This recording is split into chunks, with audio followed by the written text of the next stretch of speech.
But what happens is, if you believe that there's very little potential, how much action are you going to take?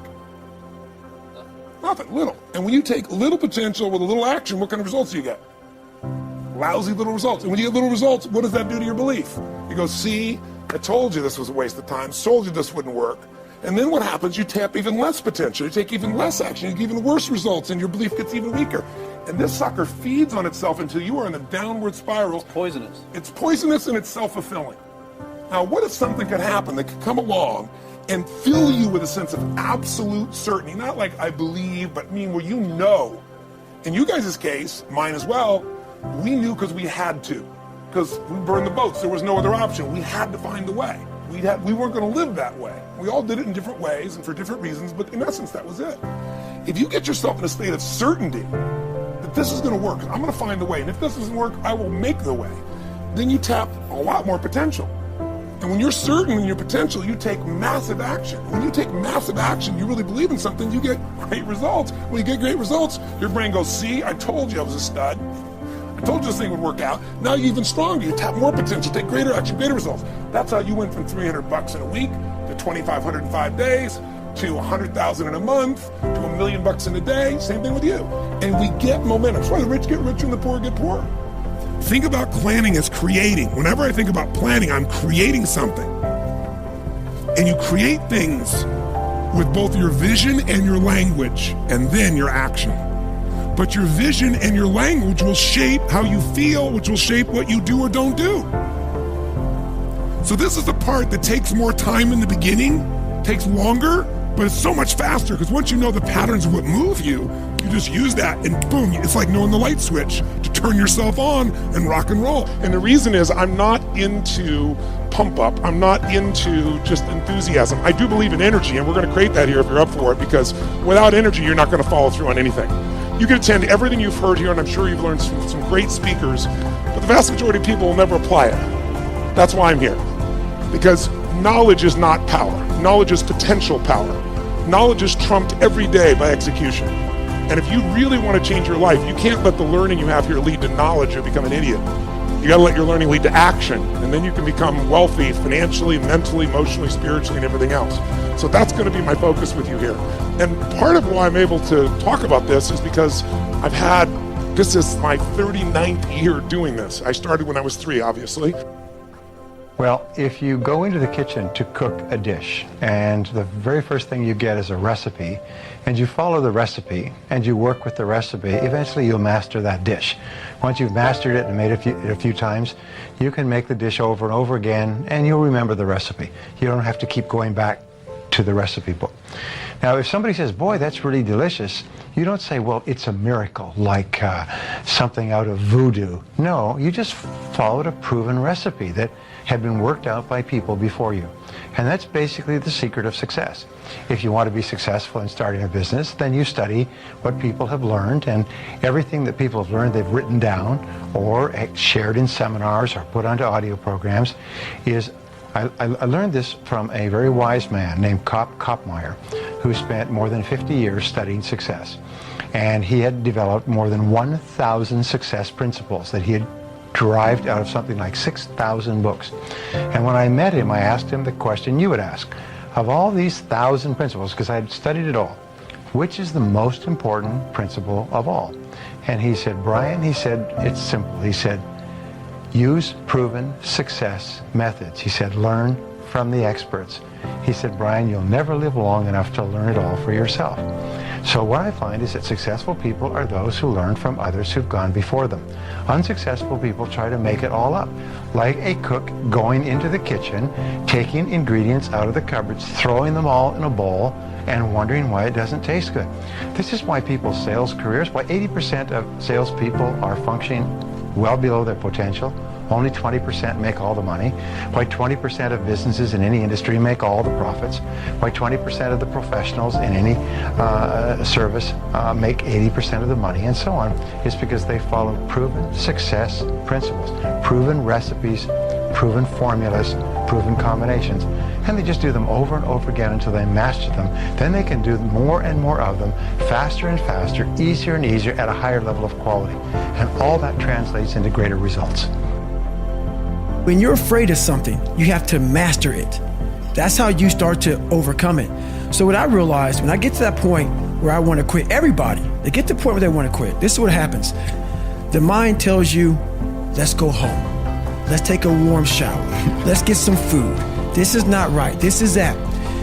If you cannot answer the questions at that moment, because your mind's going to start giving you all these questions. And if you can't answer them, you're going to quit.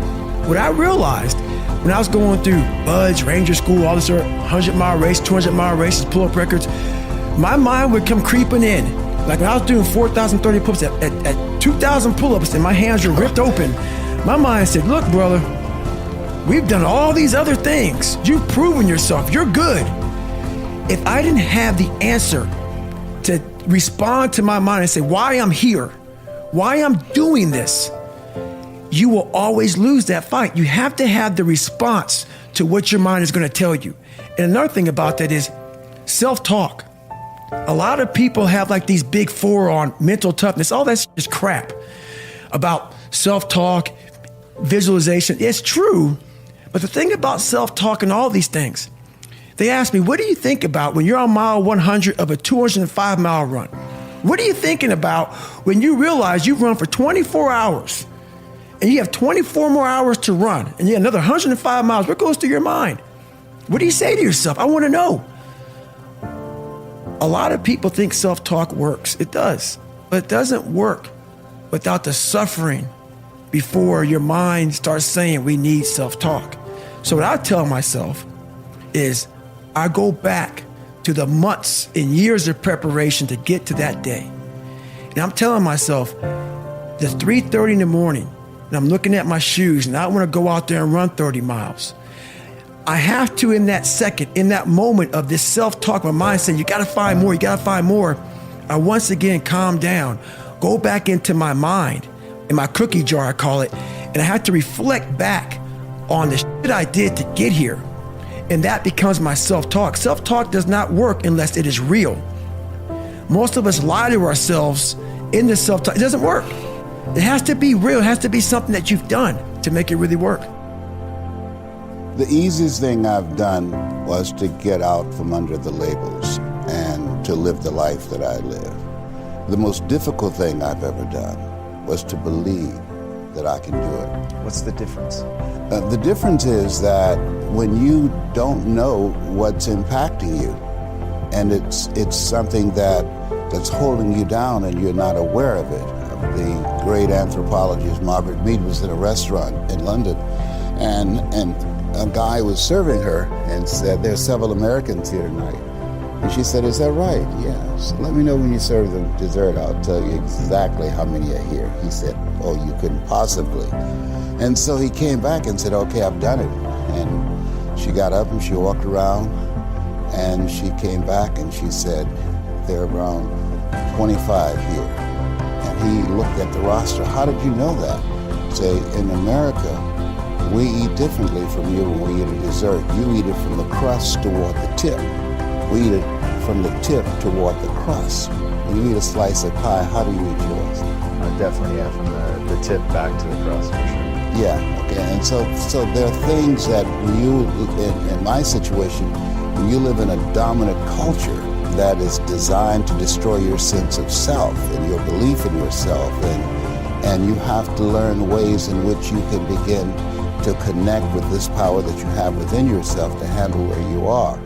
The key is to be constantly in a perpetual process of discovering the truth of who you are and fighting constantly to look for ways in which you can escape the inner conversation. I speak to audiences around the world, and I train speakers as well, and I tell them that when you speak, that there's an objective that you want to achieve when you speak to an audience, because how people live their lives is a result of the story they believe about themselves. So you as a speaker, when you speak in this program, when people see you, what you do is distract, dispute, and inspire.